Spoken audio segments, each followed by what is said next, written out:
Kami teh hudang sare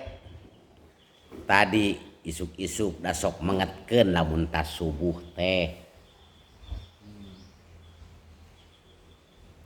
dihudangkeun kami ku urang imah ku pamajikan lah inti nama yeuh naeun deui naeun batur kakara hudang menusuk riweuh kami ditelepon ti ditu ti cerereseh eta teh nu telepon teh mitoha kami geus apal kieu cenah nanyakeun lobalah hari weus-weus kumaha osok jajana budak kumaha osok aya deungeunna tara bahkan kumaha yeuh cenah eta anu jadi pemberitaan besar mah keheula kami mundur heula yeuh bahkan di ditu geus ngariung aya biati nya maksudna aya waanang geus ngadadaguan meureun nu ngaran ka anak teh atuh ngadaguan telepon jeung telepon deui tapi maranehanana nu nelepon da ti dieu cenah intina mah eueuh kuota teuing kumaha lah teuing HP-na bangkrut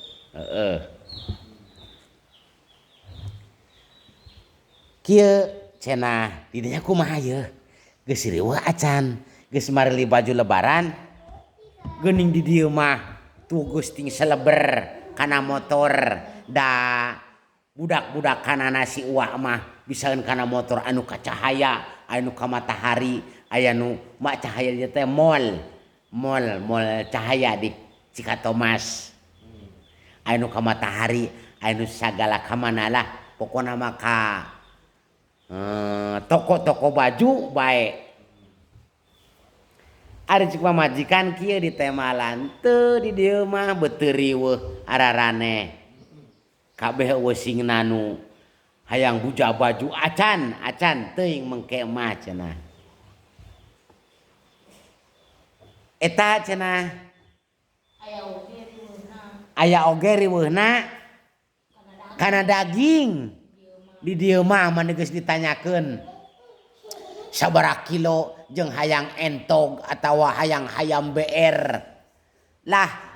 sapi pokona mah di dieu mah mung untag entog anggot hayam BR hapeuk hayam BR mah biasana ge sok manggih nu puguh mah hayang BR anu daging sahabat geuning anu 70 kilo 27 kilo 2.100.000 eta cenah nu mata kamari keur pangajian cek si Iqbal